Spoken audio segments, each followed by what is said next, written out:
Perkembangan ekonomi dan industri hingga saat ini masih belum mempertimbangkan aspek lingkungan. Hal ini dibuktikan dengan makin luasnya lahan hutan yang terdegradasi, sehingga menjadi salah satu faktor utama penyebab terjadinya perubahan iklim. Isu perubahan iklim sudah cukup lama berkembang di seluruh dunia, yang sampai dengan saat ini dampak dari perubahan iklim telah mulai kita rasakan. Adapun dampak yang paling mudah dirasakan yaitu naiknya temperatur permukaan bumi dari tahun ke tahun. Berdasarkan data BMKG sampai dengan tahun 2018, temperatur rata-rata mengalami peningkatan sebesar 0,03 derajat Celcius setiap tahunnya. Beberapa upaya telah dilakukan guna menekan dampak dari perubahan iklim. Salah satunya yaitu dengan Kesepakatan Internasional REDD+ atau Reducing Emissions from Deforestation and Forest Degradation, di mana Indonesia telah mengimplementasikan kesepakatan REDD+ ini dalam bentuk Instruksi Presiden Nomor 10 Tahun 2011 tentang penundaan pemberian izin baru dan penyempurnaan tata kelola hutan alam primer dan lahan gambut. Keberadaan kawasan hutan dapat memberikan manfaat baik dalam bentuk hasil hutan kayu maupun hasil hutan bukan kayu, serta melalui jasa ekosistem, yaitu sebagai agen penyerap CO2 atau karbon dioksida, sehingga dapat memperbaiki kualitas udara serta mencegah terjadinya efek gas rumah kaca yang menjadi faktor utama terjadinya perubahan iklim.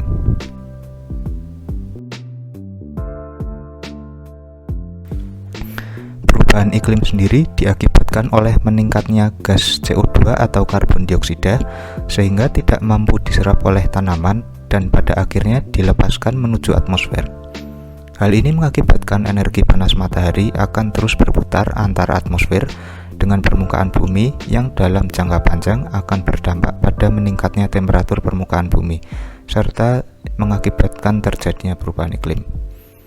Deforestasi seluas 4.375 km persegi dalam kurun waktu 2002 sampai dengan 2018 pada Kabupaten Berau, Provinsi Kalimantan Timur telah mengakibatkan kenaikan temperatur hingga 0,95 derajat Celcius.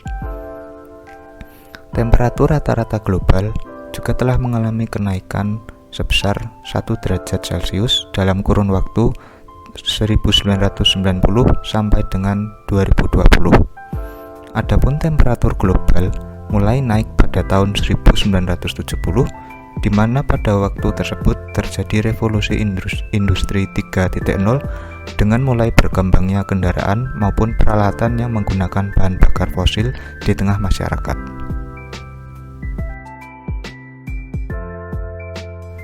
Dampak-dampak yang terjadi akibat perubahan iklim terjadi baik secara langsung maupun tidak langsung.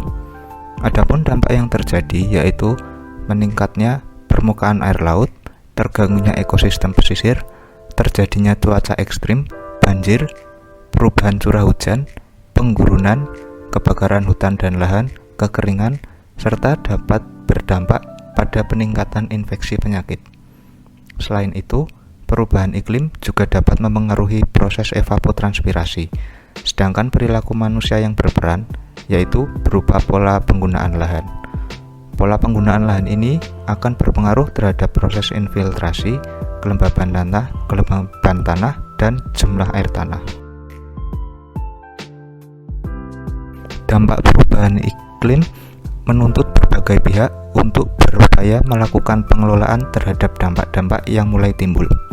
Pengelolaan yang sudah dilakukan tidak terbatas pada pemerintah saja, namun juga dari kelompok-kelompok atau organisasi pemerhati lingkungan hidup maupun masyarakat umum. Hal ini dilakukan bertujuan untuk mengurangi atau meminimalisir dampak yang timbul. Beberapa contoh upaya pengelolaan yang sudah dilakukan di berbagai negara yaitu 1. Pemerintah Indonesia melalui Kementerian Lingkungan Hidup dan Kehutanan dalam rangka mengurangi terjadinya kasus kebakaran hutan dan lahan telah menerbitkan peraturan mengenai penggunaan api, pengembangan program perhutanan sosial, dan rencana restorasi lahan gambut. Yang kedua, pemerintah Nigeria dalam menekan laju Tambahan Gas Efek Rumah Kaca menetapkan peraturan rencana aksi nasional untuk mengurangi efek polutan yang di dalamnya mengatur berbagai hal seperti memulai penggunaan bahan bakar rendah sulfur serta mengurangi kendaraan bermotor yang menghasilkan emisi yang tinggi.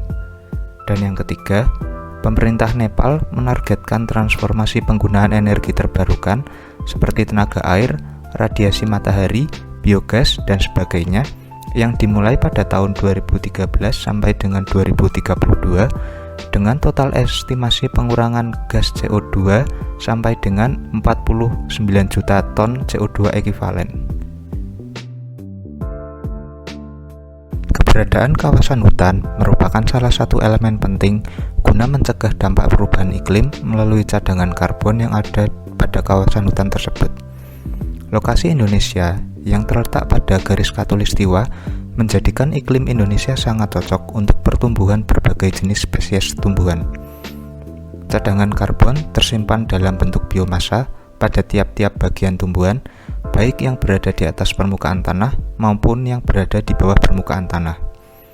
Selain tersimpan dalam bentuk biomasa, cadangan karbon juga terdapat pada bahan organik yang terdapat pada lapisan tanah.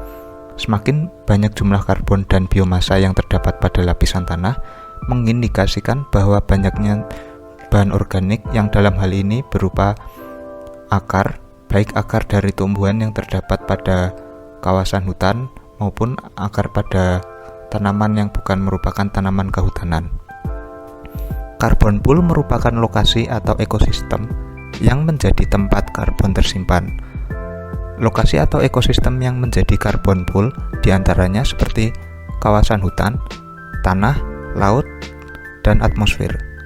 Karbon pools yang terdapat pada ekosistem hutan terbagi menjadi 5 kategori, yaitu biomasa di atas permukaan tanah, biomasa di bawah permukaan tanah, bahan organik mati di dalam kayu, bahan organik mati pada sarsah, dan bahan organik tanah. Potensi simpanan karbon ditentukan oleh beberapa faktor seperti jenis vegetasi, jenis tanah, jumlah sarsah, serta jenis penggunaan lahan. Adapun faktor-faktor internal dalam penggunaan lahan juga berpengaruh terhadap besaran cadangan karbon, yaitu seperti keragaman struktur tegakan.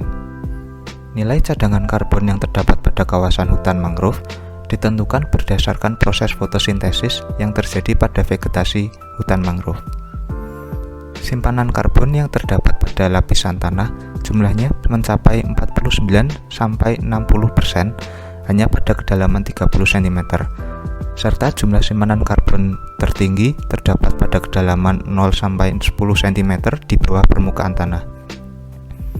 Tingginya jumlah biomasa pada vegetasi mangrove disebabkan karena jumlah sarsah yang dihasilkan, sehingga sarsah tersebut akan terakumulasi pada lapisan sedimen yang dapat menambah jumlah karbon pada kawasan hutan mangrove tersebut.